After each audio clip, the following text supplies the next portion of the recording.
thank you very much for being here. I'd offer you to find a comfortable seat, but there aren't any. We've only got 11 days to go before the election. It feels good to read the many predictions that our party will retain control of the House and move on to achieve the majority in the Senate. We feel we can't let up on our efforts until we have the very last vote cast. This is the reason for today's rally, to help get out the vote. I'm about to introduce Governor Mitt Romney.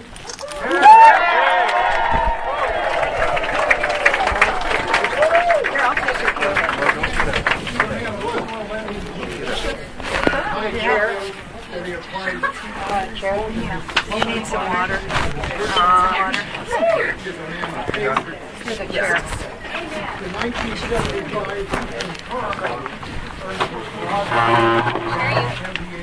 We have water. There you go. He's got water?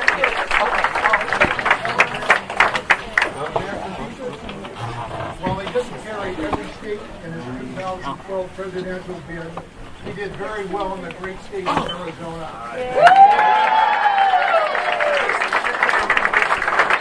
By a 7% margin.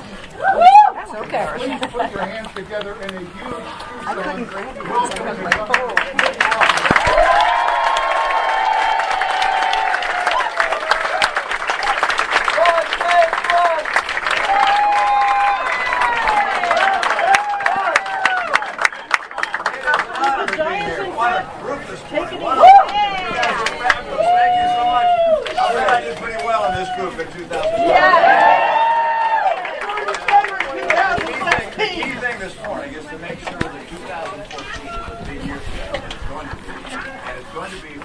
McSally and Tobin.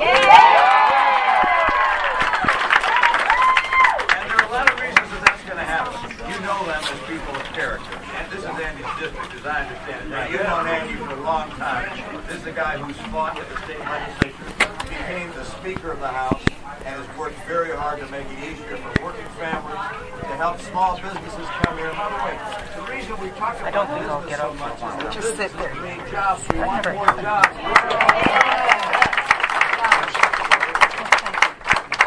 Martha McSally, why you know this person, a colonel in the Air Force. She's an extraordinary person, flew those A-10s, and she knows what it takes to really stand up for America at home and abroad. She's going to be a terrific congresswoman. Let's elect her.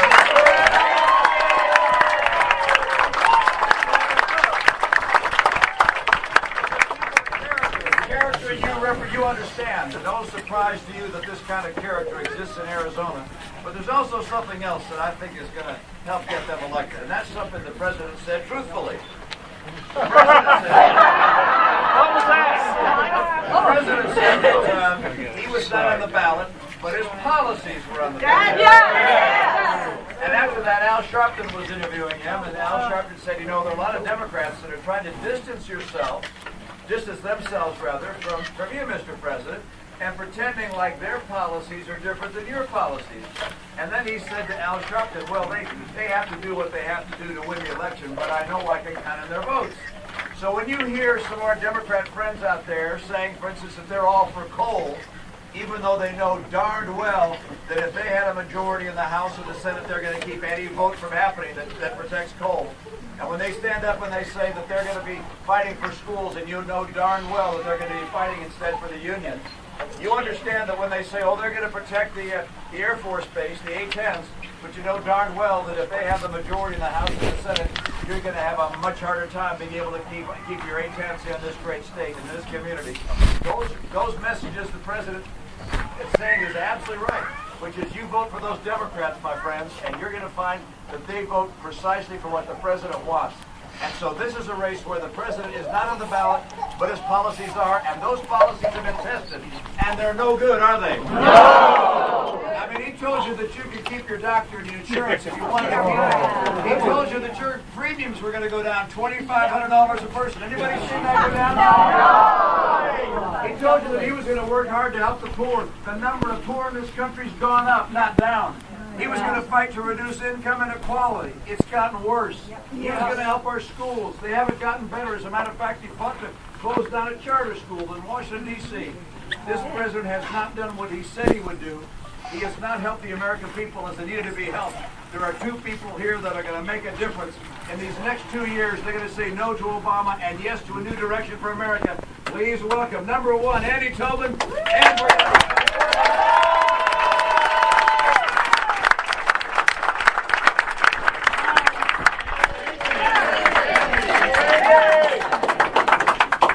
Purpose of life is not to be happy.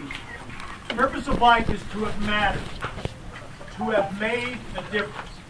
We have young people today in what I'm calling our next greatest generation. You've heard me talk about them. They are flying in places that this young lady fought for long ago, but they're fighting in lands that they've never been, for people they've never known, for that American freedom that we hold most dear. We owe it to what will be our next greatest generation. We just need to give them a chance. You can't be $18 trillion in the hole and say we're giving them a chance. You can't leave your borders wide open and then decide to close Gitmo. You can't leave your borders open and then decide we're going to vote to close the Grand Canyon, Arizona's Grand Canyon. You can't leave our borders open and decide that our veterans' memorials should stay closed. Ladies and gentlemen, they are wrong on all of the issues. The president draws lines in the sand just like my opponent, and they cross them every day. She said the other day, I support coal. She said, this is after they're closing down Choya, after we've gone through Navajo Generating Station. She said just the other day that we need to tax Social Security. Tax Social Security after she's cut Medicare $800 billion over the next decade. There's one state, and you know who it is, who's fought to keep these borders closed beyond anyone else. Who is it? Arizona. There's one state who got in so much trouble with the budget we were left with from Janet Napolitano that we had to make significant cuts. And then what did we do? We cut your taxes so Arizona had a fighting chance to come back. And then we started paying down our debt. Some of those simple solutions just don't seem to find their way into the White House. I wonder why. But they seem to have enough money to do what they want to back there and jeopardize our flights down here in the A-10. Ladies and gentlemen, this is our election. This is our time. Look at these children here before you. They are counting on us to get our votes out. Your friends, your family, your neighbors, your mayors, to get their votes out because they don't believe even this day that we'll win, because they don't believe you'll go vote. I'm here to tell you, and you know how big this district is, bigger than Pennsylvania. They just zigzagged it all over. No Republican would ever run in this one. They don't know us very well, do they? No. So I share with you, send us both back to Washington. There will be a checks and balance on this president, and there won't be someone who will close our Grand Canyon and close our mines and close out our jobs and hurt our seniors. Thank you for giving me and my family, I know my wife's here somewhere, and my son, thank you for giving us the opportunity of a lifetime to run and represent you. We will not let you down. You haven't let us down. Let's go win this election.